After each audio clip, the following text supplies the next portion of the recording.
Hello everyone, I am श्रुति गुप्ता और आज के वीडियो में हम देखने जा रहे हैं मिनिमाइजेशन ऑफ बुलियन एक्सप्रेशन, यानी किसी भी बुलियन एक्सप्रेशन को सिंप्लीफाई कैसे किया जा सकता है। तो सबसे पहले यह समझने की कोशिश करते हैं कि बुलियन एक्सप्रेशन को मिनिमाइज या सिंप्लीफाई करने की ज़रूरत क्यों होती है।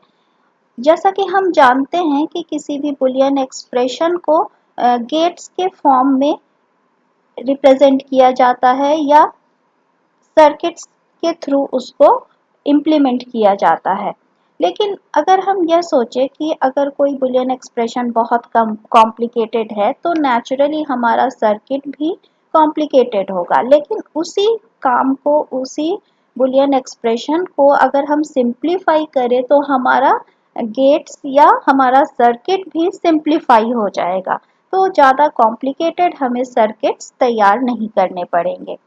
तो इसके लिए दो मेथड है बुलियन एक्सप्रेशन को सिंप्लीफाई करने के, जिसमें आज बात करेंगे एल्जेब्रिक मेथड की। दूसरा मेथड होता है के मैप, जिसे हम अगले वीडियो में देखेंगे कि के मैप के थ्रू बुलियन एक्सप्रेशन को सिंप्लीफाई कैसे किया जा सकता है। एल्जेब्रिक मेथड में हम बुलियन थ्योरम्स और रूल्स इन सब का यूज करके एक्सप्रेशन को सिंप्लीफाई करते हैं। तो पहले आपको जितने भी बुलियन थ्योरम्स या रूल्स हैं वो याद होने चाहिए, तभी आप यह कर पाएंगे। मैंने एक वीडियो बनाई है थ्योरम्स ऑफ बुलियन अलजेब्रा, आप उसको रेफर कर सकते हैं, जिसका लिंक मैं नीचे डिस्क्रिप्शन बॉक्स में दे दूंगी। तो चलिए एक एग्जाम्पल से शुरू करते हैं। जैसे एक एग्जाम्पल है, सिंप्लीफाई करना है हमें इस एक्सप्रेशन को। यह एक्सप्रेशन गिवन है।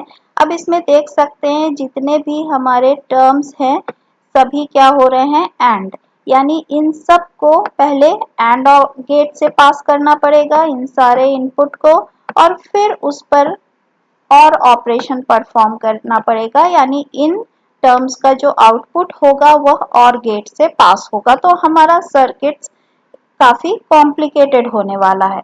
तो अगर इसको हम सिंप्लीफाई करें तो हम कैसे कर सकते हैं, यहाँ हम कोशिश करेंगे, जब भी हम मिनिमाइजेशन या सिंप्लीफिकेशन की बात करते हैं हम कोशिश करते हैं कि टर्म्स को कॉमन लेकर, और कोई टर्म ऐसा है जिसका कॉम्प्लीमेंट और विदाउट कॉम्प्लीमेंट यूज हुआ है उसको हम वन में कन्वर्ट कर सकें।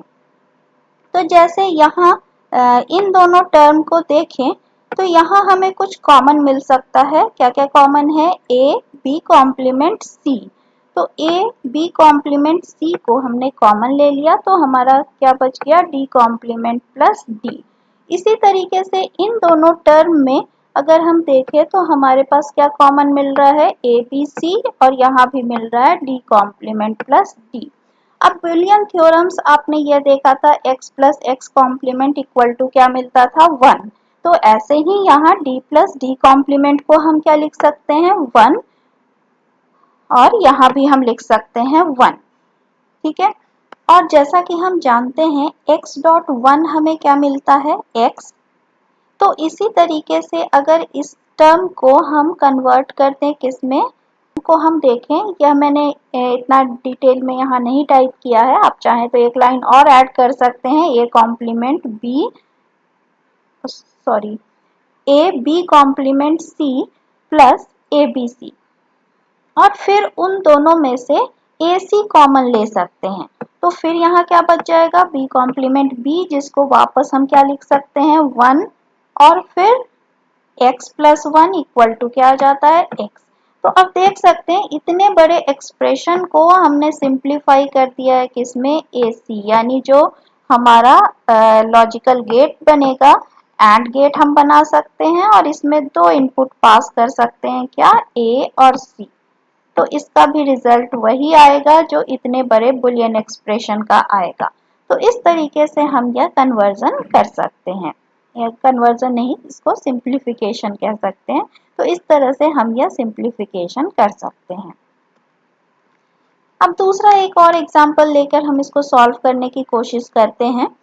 अब यहाँ यह एक्सप्रेशन है X Y complement plus X complement plus X Y.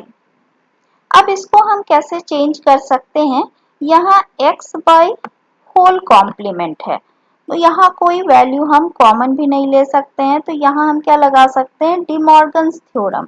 De Morgan's theorem क्या कहता था, break the line and change the sign. तो अगर इस पर हम इम्प्लीमेंट करें तो इस होल कॉम्प्लीमेंट को हम ब्रेक कर सकते हैं और यहाँ साइन क्या कर सकते हैं, प्लस। तो यह एक्सप्रेशन इसमें कन्वर्ट हो सकता है। ठीक है, अब इसको हमने इस तरीके से लिख दिया। अगर यहाँ देखें तो x कॉम्प्लीमेंट दो बार मिल रहा है, और जैसा कि हम जानते हैं x plus X equal to क्या मिलता है, x। तो हम x कॉम्प्लीमेंट लिख दे रहे हैं। ठीक है, अब यहाँ हम टर्म्स को रीअरेंज कर रहे हैं, तो हम चाहें तो इस टर्म को रीअरेंज करके इस तरीके से भी लिख सकते हैं, डबल बार लगा दें तो उसकी वैल्यू क्या होती है, x। हम ये रूल जानते हैं, x इक्वल टू x, ये डबल कॉम्प्लीमेंट अगर हम लगाएं तो उसकी वैल्यू क्या होती है, x। तो अगर यहाँ हम डबल कॉम्प्लीमेंट भी लगा दें तो कोई फर्क नहीं पड़ता है, तो एक्सप्रेशन को इस तरीके से लिखा जा सकता है। इस तरीके से मैंने क्यों किया है, क्योंकि इस एक्सप्रेशन को मैं चाहती हूँ कि यह इस फॉर्म में आ जाए, x plus X complement y form में आ जाए। तो अब कह सकते हैं कि यह expression x plus X complement y form में आ गया। तो इसकी वैल्यू क्या हो जाएगी, x प्लस वाई, यानी ये बुलियन अलजेब्रा का यह रूल था कि इसको हम x प्लस वाई लिख सकते हैं। तो अब यहाँ x क्या है, x कॉम्प्लीमेंट और y, तो हमने इसको भी सिंप्लीफाई कर लिया। अब y प्लस वाई कॉम्प्लीमेंट हम वापस क्या लिख सकते हैं, 1, और x कॉम्प्लीमेंट प्लस 1 हमें क्या मिलेगा, 1। तो इस तरीके से हम एक्सप्रेशन को सिंप्लीफाई कर सकते हैं। एक और एग्जांपल देख लेते हैं। यहाँ यह एग्जांपल है A B plus A C whole complement plus A B complement C into A B plus C. अब इसको हम कैसे कर सकते हैं, पहले तो इस एक्सप्रेशन को हम सिंप्लीफाई करते हैं, तो हम इसे कुछ इस तरीके से लिख सकते हैं। ये सिंपल है।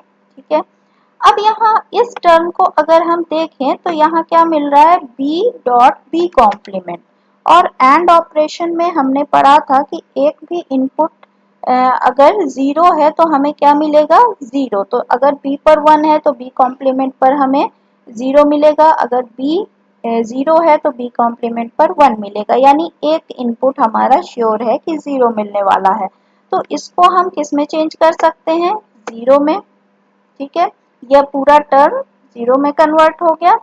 अब इस टर्म को हम डिमॉर्गन्स थ्योरम लगा सकते हैं। तो डिमॉर्गन्स थ्योरम फिर से याद करें तो क्या था, break the line and change the sign. तो लाइन को हमने ब्रेक किया और साइन को चेंज कर दिया।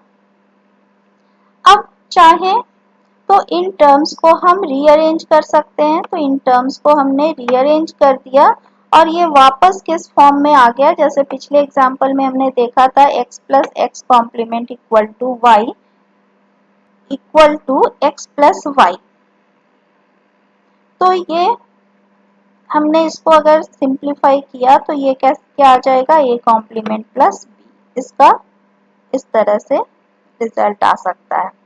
अब इसको हम वापस रीअरेंज करें तो हम ऐसे लिख सकते हैं, क्यों, क्योंकि b और b कॉम्प्लीमेंट को मैं चाहती थी एक जगह लाना। अगर हम देखें तो ये वापस किस फॉर्म में आ रहा है, x plus X complement y। तो इसको वापस हम किस फॉर्म में लिख सकते हैं, x प्लस वाई, यानी यहाँ हम क्या लिख सकते हैं, b प्लस ए सी।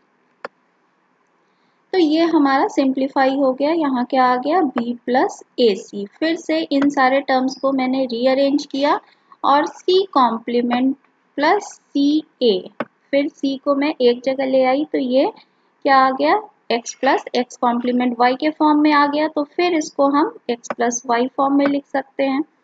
फिर से इन टर्म्स को रीअरेंज किया तो a प्लस ए कॉम्प्लीमेंट हमें क्या मिल जाएगा, 1, और 1, अगर एक भी इनपुट 1 है और ऑपरेशन में तो हमें क्या मिलेगा, 1।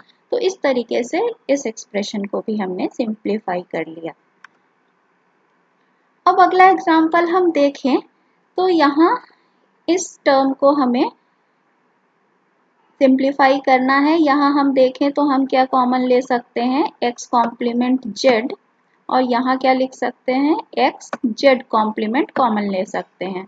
और वापस y कॉम्प्लीमेंट प्लस y किसमें आ गया, 1, तो 1 को हम रिमूव कर सकते हैं, हमें क्या मिला, x complement z complement plus x z complement. अब यहाँ z कॉम्प्लीमेंट को हमने कॉमन ले लिया तो क्या मिल रहा है, x कॉम्प्लीमेंट प्लस x जो वापस किस में चेंज हो गया, 1 में, और फाइनली हमें z मिल रहा है।